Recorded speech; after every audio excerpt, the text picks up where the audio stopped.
Ces épisodes de guerre que vit l'Ukraine depuis des années, maintenant, est-ce qu'ils auraient pu être empêchés bien avant, c'est-à-dire s'il y avait eu de la part de l'Europe une volonté d'écouter Poutine? C'est un peu ce que dit Dominique de Villepin. On aurait dû lui tendre la main bien avant et entamer des discussions, l'écouter, plutôt que d'être tout de suite dans un refus, mais un refus passif. On a loupé le coche avec Poutine avant, je parle de ça il y a 15 ans, même avant la Crimée, peut-être même avant la Géorgie.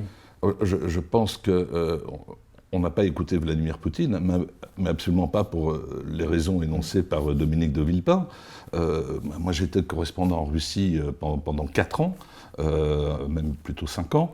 Le discours de Poutine a toujours été articulé sur le rapport de force. Et je voyais bien comment les Européens, lorsqu'ils allaient en Russie, y allaient de manière faible. Parce qu'il y a un discours qui a toujours été là, extrêmement rude, agressif, de la part de Moscou. Et je n'oublie pas qu'au début, les premières déclarations d'Emmanuel Macron, après l'agression ukrainienne, c'était « il ne faut pas humilier la Russie ». Qui témoignait justement de l'approche que revendique Dominique de Villepin.